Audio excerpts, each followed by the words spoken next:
ito po yung background nung isa sa hawak ng kaso na magpo-prosecute, private prosecutor na isa sa hawak ng kaso ng copyright infringement versus Attorney Libayan.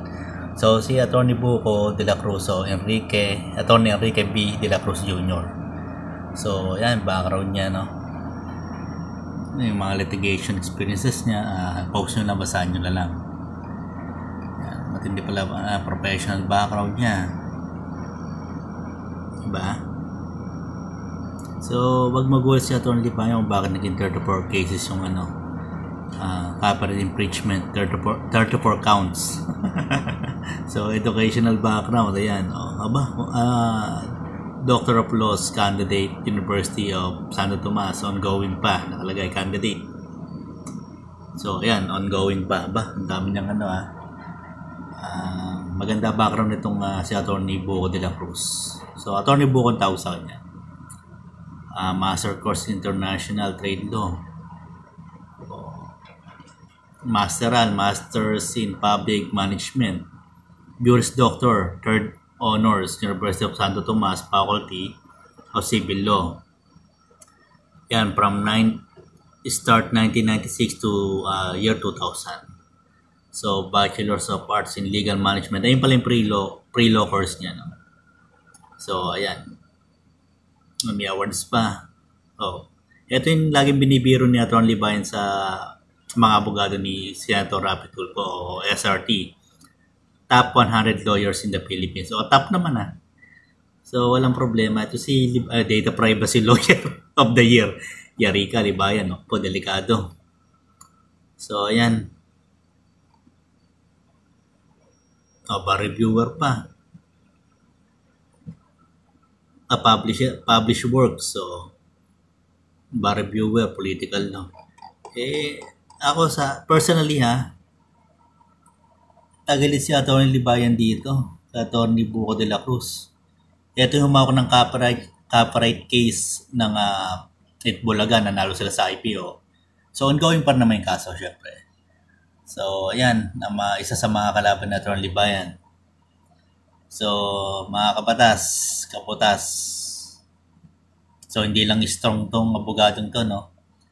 Strong lang malakas. So palagi ko astig din to. Astig lang ang matatag. So, ayun yung background ng isa sa hawak ng kaso na copyright infringement, 34 cases, 34 counts versus Attorney Libayan. So, alright na si Attorney Libayan dito. Noong kasi yabang ni Attorney Libayan, ayan. Hindi muna nag-research maigi. So, yung copyright infringement sa under Philippine law o sa batas ng Pilipinas, ayan po, under Philippine law, copyright infringement is punishable by the following: imprisonment of between 1 to 3 years and a fine of between 50,000 to 150,000 pesos for the first offense, imprisonment of 3 years and 1 day to 6 years plus a fine of between 150,000 to 500,000 pesos for the second offense. So, ang kinasok kay Attorney Libayan, copyright infringement in relation to cybercrime law. Ibig sabihin, 1 degree higher. So, ayan ang pwede niyang kaharapin. 34 counts po yun. So, ayan, nakikita nyo, 150,000, 500,000, 50,000 to 150,000. Pinakamataas kalating milyon. So, may pagkakakulong pa. Lawyer pa siya. Dapat alam niya yung batas. So, bibigat pa yan. Tapos, copyright infringement in relation to cybercrime law. 1 degree higher. So, delikado talaga si Attorney Libayan dito.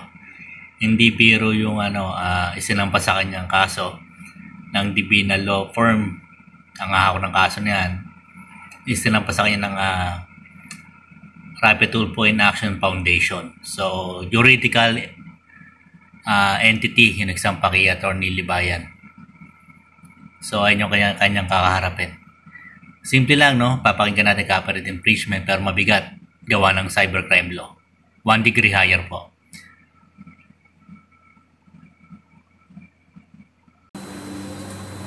And mga kabatas natin, I never heard of anything like this. I've asked around also. Maybe, well, bobo lang talaga ako na hindi ko pa na-experience yung ganyan. I don't want to prejudice din naman sila, no, in doing this. I've asked people also if they experienced anything like this, and they didn't experience anything like this also. And I've asked many people. Mga kabatas natin, hindi siya clickbait, no? Yung 2 kaso, mga kabatas natin, na final sa akin, 2 counts, mga kabatas natin, naging 34 counts. Kasi nga, nadagdagan pa siya ng 32 counts. And mga kabatas natin, alam nyo, I have to really tell this to you because I owe this to you. Kasi baka mali yung tinuturo ko sa inyo, mga kabatas natin eh. You know, I always tell you, mga kabatas natin, na whenever there is a criminal case, no, dadaan siya sa preliminary investigation, mahahanapan ng probable cause. Okay, Equilibrium Passport, your special service 24/7. So, joke lang, biro lang.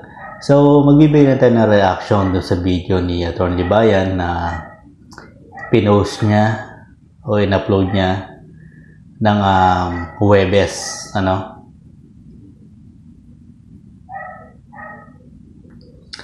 So, hindi tayo magdadwell o magdadive in sa merito ng kaso. Gusto lang bigyan ng reaction yung kanyang pagkagulat sa 34 counts ng copyright infringement na ikinasa kanya ng Rapid Tulfo in Action Foundation. So, saan ba nanggaling yung 34 counts? So, yun po ay per video. Yung una kasing naging decision ng piskal ay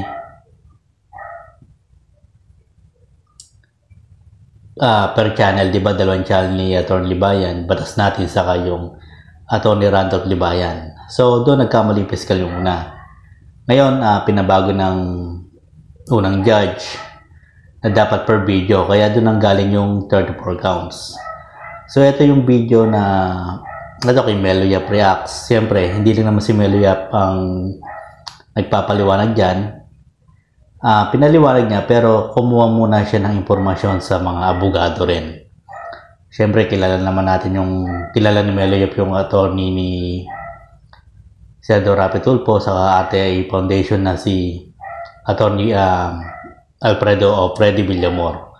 So, nagtanong muna siya sa mga legal team ng RTIA. Pero liliwanagin ko lang ang humahawak ng kaso ay Divina Law Firm. So, isa din yung paborito kong abogado rin na si Attorney Enrique de la Cruz Jr. o si Attorney Buko kung tawagin. So, ayan, magaling. Ayun yung nagpanalo sa copyright case din ng Itbulaga na versus sa Tape Incorporated, no? So, hindi biro yung isa sa abogado ng Divina Law Firm. So, ito yung paliwanag ni Melo Yap Reacts. So, base din sa impormasyon na nakuha niya o pwede sa kanya ng RTIA legal team. So, mga abogado rin yung nag-feed sa kanya ng impormasyon na to. So, ito, yan tayo reference. Attorney General Agent 69 na Brad Melo Yap. Pasok. Saan nanggaling yung 32 counts? Handa na ba kayo? Hindi po ipinasok yun. Dati na yun. Dati na yun. Okay? Bago natin pag-aralan ito, bago natin ipakita yung ebidensya ko panoorin muna natin si Libayan. Pasensya na kayo kasi hindi ko na pagdugtong-dugtong ito ng maayos eh. Kaya kayo na po ang bahalang. Humihingi ako ng pasensya sa inyo kung medyo hiwa-hiwala yung yung mga reference ko, Hindi po galing sa kawalan yung 32 na idinagdag. May pinanggalingan po yon na sinasabi ng iba, based sa content ni Libayan, idinagdag lang daw. Hindi po dinagdag yon. Ngayon, pakinggan natin ano ba ang sabi ni Libayan patungkol sa copyright infringement bago siya umiyak. Pakinggan natin, ha?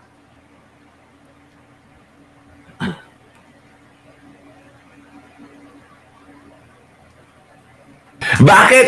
Ano ang main purpose ng batas natin? To eliminate and correct false information. Ayan. To eliminate and correct false information. Ang tanong ko sa iyo, Libayan, hindi ba yung mga bataan mo, puro false information yung kinakalat nila? Dahil kanino? Dahil sa'yo.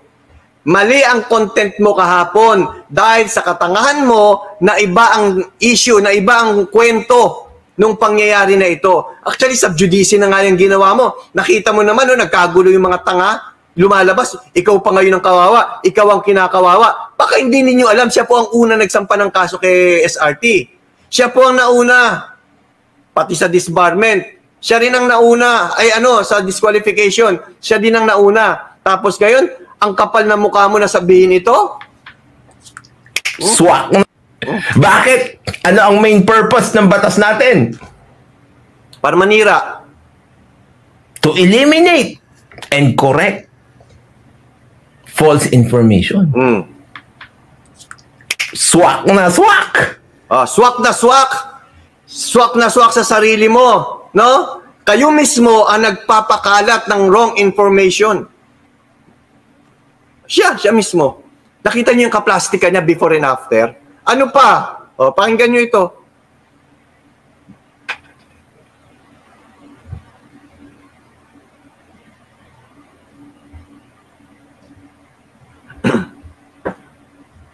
So ngayon, dahil nag-file na sila ng ganun at claim nila na ang may-ari. Siyempre, nung final nila yun, meron na silang complaint affidavit.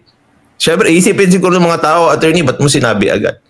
Hindi naman na sila makaka-atras kasi meron na silang complaint affidavit. Tandaan nyo, ang pinag-uusapan natin ngayon, yung unang sampa, related dito yung saan nang galing yung 32 counts. Related dito, kaya ito ang pinapakita ko ngayon. No? Tuloy. Bumaliktad sila sa complaint affidavit nila o perjury. Galing ah. Boring. Boring. Ngayon, iyak. Boring now, iyak later. So nakita na ninyo kung gaano pa kayabang ito. Round 1 pa lang, panalo na. Ito sabi niya, kinakabahan na si Libayan. Hindi ka ba nakikinig? Ibig sabihin, hindi ka ba nakikinig? Hindi ako kinakabahan. Boring nga eh. Ganyan siya kayabang. Senador kalaban mo, tapos ka na. Yan kasi ang Pilipino di ba? Ang Pilipino talaga palakasan. Kapag senador yung kalaban mo, panalo ka na. And I bet, nag-file si Raffy Tulfo ng kaso sa akin dito kasi malakas siya at senador na siya ngayon. Diba? Pero sana, galingan natin pareho. Diba? Round 1 pa lang yan. Round 1 pa lang yan. Hindi ko pa nga binabasa yung complaint affidavit. Sabi na pa lang yung title pa lang Yun. Complaint affidavit. Papakita ko yung complaint affidavit Isipin mo yan, Diba? Limitations on copyright. Okay. Ito yung complaint affidavit. Dito nanggaling yung 32. Tingnan natin ha. Hirap sa Libayan Inuuna mo kasi yung putak mo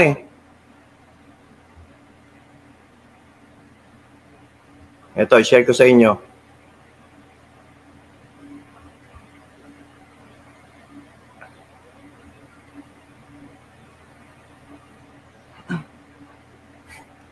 Ito. Libayan, may kopya ka nito, di ba? May kopya ka. Ito yung original complaint. Yung kauna-unahang complaint. Ano yung mga kinomplaint? Ito. 1. Raffy Tulfo in action. Attorney Sam, first appearance. Ito, nakita nyo. August 8. Ayan yung mga kinomplain na content. 1, 2, 3, 4, 5, ilan na? 9, 10. Pati yung kay Sashna. 11, 12, 13, 14, 15, 16. 16. Andali. Ano pa natin? 16. Sunod na page. Ito. Ayan. 17, 18, 19, 20, 21, 22. Nakita nyo ba yon mga kapatid? 24. Sa Raffy Tulfo in action, nagkita ang nag-away sa Lazada order. Kailan yan? Ayan, January. Yan yung mga date kung kailan yan. Ilan na? 28, 29, 30, 31, 32, 34 po lahat yan. So saan galing ang 32? Ito. Hindi tulad ng sinasabi nyo na coming out from nowhere. Kinuha at dinagdag. Hindi. Kasama yan sa original complaint. Nagets nyo ba yun, mga kapatid? Kasama yan doon. Eh ngayon, bakit dalawa? Ba't ngayon lang dinagdagan? Eto. Kinig kayo. Ito, paano ko ba paano ko ba ipapaliwanag ito? Kasi gawa ng gawa ng fiscal ito. Gawa ng fiscal ito. Ngayon ito, sige na nga. Ito. Yung unang desisyon, di ba, sa prosecutor, nagkaroon ng probable cause. Tapos, inakyat ngayon sa judge. Yung judge, dinismiss nung judge. Bakit dinismiss nung judge? Ano ang reason? Sinabi ba ni Bebe Boy, ano ang reason? Bakit dinismiss nung judge?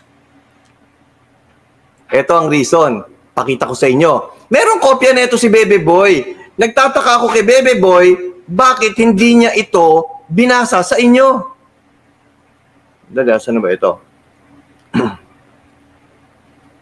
Bakit hindi ito binasa ni Bebe Boy? Ito yung decision na na-receive ni Bebe Boy. Okay? Bakit dinismiss ng unang judge? Ito ang reason bakit dinismiss. Basahin natin. Ang title nito, Compliance and Motion to Amend. Diyan, pwedeng lakihan ha. Ayan. Sa number 2, paragraph 2. Nababasa ba ninyo yung paragraph 2? Medyo dadahan-dahanin ko para ma-gets natin, para hindi tayo magkamali.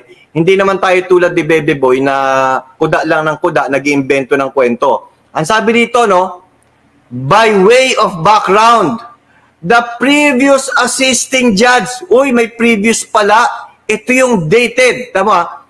In the order dated 10 July 2023. So meron palang tinutukoy na July 10, 2023. Okay. Alam na natin kung saan manggagaling ito. Magbe-base sila doon sa first complaint.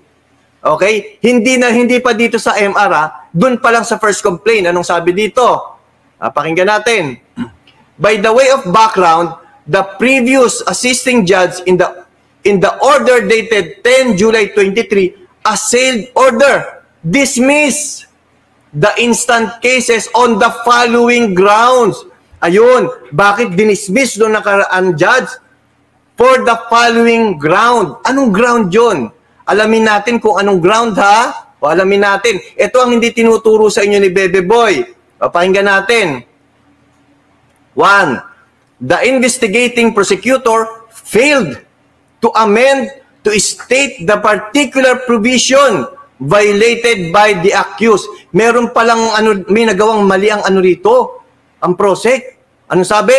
The investigating prosecutor failed, nagkamali, to amend. May pinapa-amend pala. Ano yung pinapa-amend? Kasi ang pinasa nila, 2 counts. Nakarating sa judge, 2 counts. Nakita ng judge, mali ito. Kung pagbabasihan natin itong 2 counts na ito, walang probable cause to. Bakit? Kasi ang issue ng prosecutor, channel. Para sa judge, walang probable cause kung channel. Dapat video. Sabi ng judge, okay, balikan natin ito. Balikan natin. Number 2. Ito ha. The investigating prosecutor failed to file. Ano yung failed to file? 38 separate information, each in every copyright infringement alleged to have been committed by the accused. Ayun! Meron palang 38 counts na copyright infringement. Ang sabi niya, mali itong 2 counts. Dapat i-file nyo yung 38 counts. Yun! Meron palang 38. Saan ang galing? Doon sa pinakita ko kanina. Mali ng prosecutor na ginawa niyang 2. Kaya nung nakarating sa judge, sabi nung judge, mali ito! Hindi pa, ang basihan dito, hindi yung channel. Ang basihan dito, yung video. Ngayon, since na mali yung mali yung pinasa ng prosecutor, ano nangyari? Basahin natin ulit.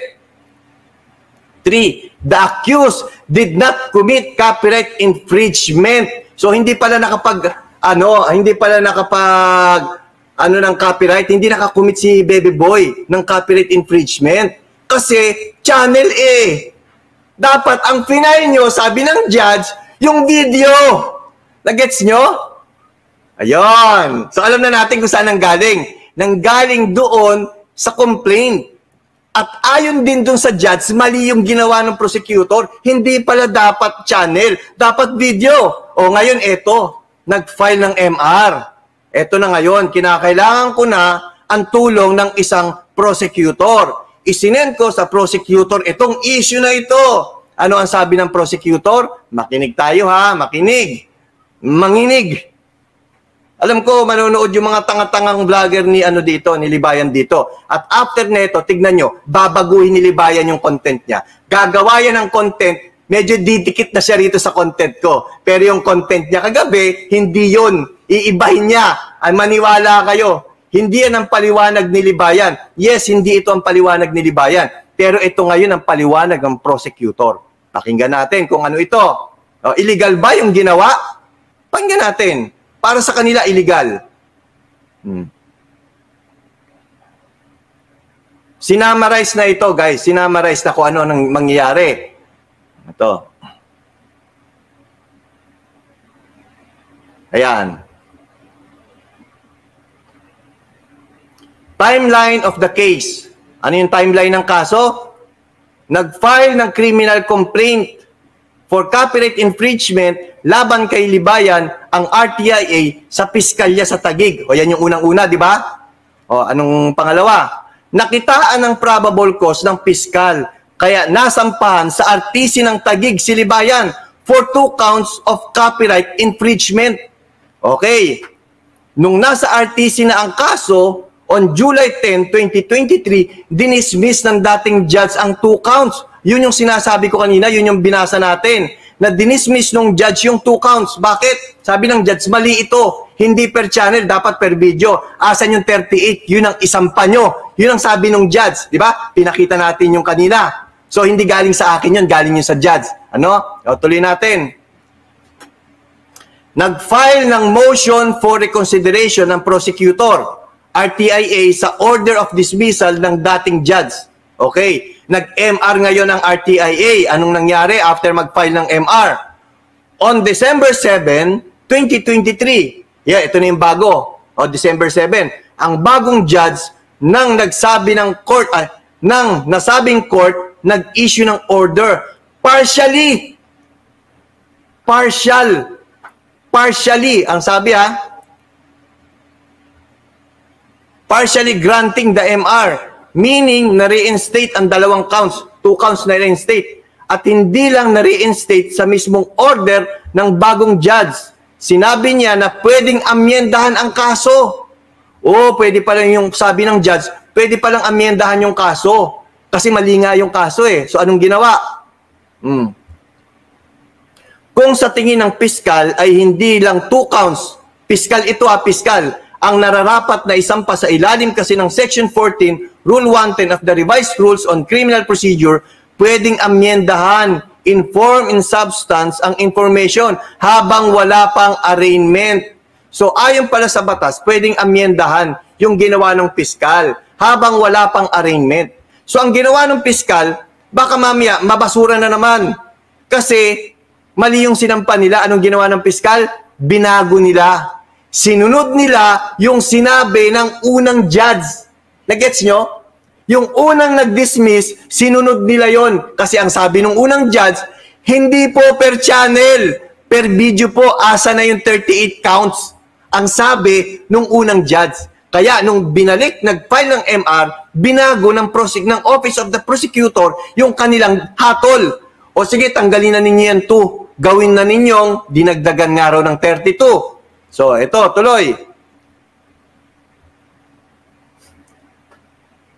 Since hindi natuloy ang arraignment last February 5, ito yung February 5, hindi natuloy. 2024, nag-issue ng order ang piskal on February 15, 2024. Piskal ang nag-ano rito, issue rito, hindi yung sinasabi nila na yung judge daw.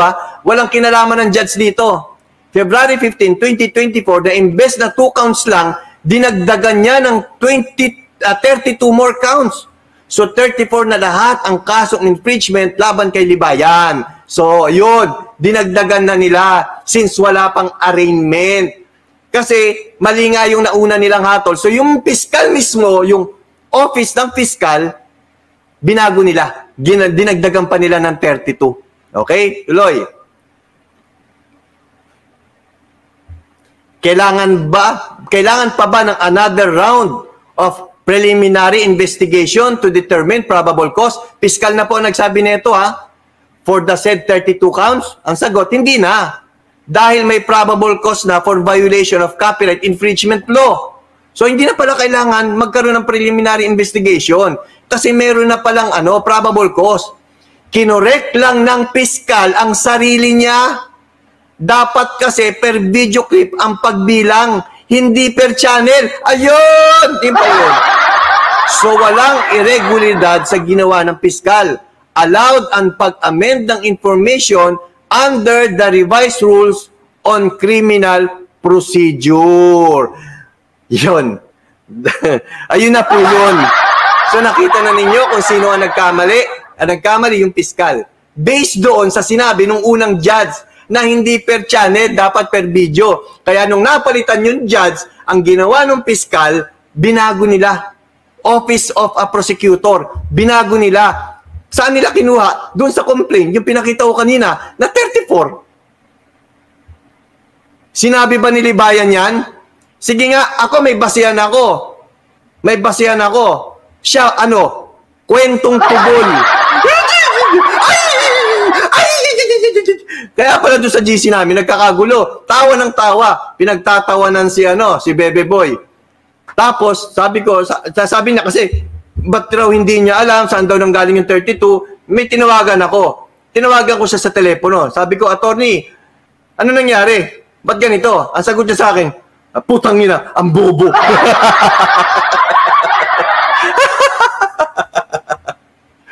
Hindi ba nagkamali yung complainant? Yung fiscal lang ang nagkamali? Yes, hindi nagkamali yung complainant dahil yung complainant, pinasa niya yung ito, pakita ko sa iyo ha.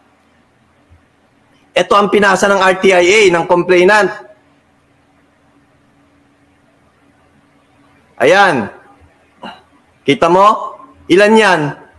32. 3 page yan. Hindi pa kasama yung iba pa. Marami yan. So, hindi nagkamali ang complainant. Alam nung complainant, ito. Kaso nga lang, doon sa ginawa ng prosecutor, ang ginawa nila per channel. Kaya nung ipinasa na sa taas, sabi nung judge, based dito sa binigay mo sa akin, mali ito. Dahil per channel, dapat per video. Asa na yung 38 counts ito? Hinahanap ng judge ito. Hinahanap ng judge. Asa na ito? Sabi. So, dahil wala ito, ang kinomplain mo channel, dismiss. Walang probable cause kasi channel Dapat video. Gets nyo? Yun na nangyari mga kapatid. Kasalanan na naman ni Tulfo yan. Ang kabobohan ni Libayan, kasalanan ni Tulfo yan. Yung mga witness ni Libayan na hindi nagpa-interview, kasalanan pa rin ni Tulfo yan. So nakita na ninyo kung anong katangahan ang sinabog ni Bebe Boy dun sa channel niya. Kaya ang nangyari, yung mga subscriber niyang bobo, ayun, kanya-kanyang invento, nadadaya, ginamitan ng power, nag-flex ng muscle. Hindi nila alam kung paano na technical si Libayan sa Comelec. Ganon din dito, hindi nagbabasa kasi. Sayang ang views, pambayad lang ng piyansa. So, yan, naipaliwanag ni, base din sa paliwanag ni Melo Yap, saka ng paniwag din sa kanya ng legal team ng mga kilala niyang abogado, saka isa sa abogado ng RTIA na si Atty. Villamor, ayon din sa kanya. So, yan, pinidin ni Melo Yap yung kung bakit nagkaroon ng 34 counts. Dapat nga 34 counts pa lang. So, hintayin natin kung madadagdagan pa. So, ang copyright infringement, medyo mahirap. Akala nyo, simple-simple lang yan. Copyright infringement. Kasi yan, maximum na 6 years and 1 day. So, hindi mo pa yan kung hindi mo pa isasama yan sa cybercrime law. Di ba cybercrime law, 1 degree higher yung mga nalabag mo sa revised penal code kapag in relation to cybercrime law, yan ay magiging 1 degree higher. So isipin nyo yun, 6 years and 1 day plus 1 degree higher, pwedeng umabot ng 12 years. So tatalo nyo yun ng, aangat yan ng 1 degree higher. So hindi biro. Yung 2 counts pa lang, hindi biro. 34 counts pa, kaya hindi rin po biro. So ayan po, sa Atty. Bayan kasi puro yabang. Title pa lang daw, panalo na. Ayan. Naboboring daw siya, di ba? Sabi niya sa video. So, ayan. 34 counts. Siguro, gising na yung dugo na Atty. Bayan dyan. So, hanggang dito lang po muna. Equilibrium Pulse po at your special service. Signing off.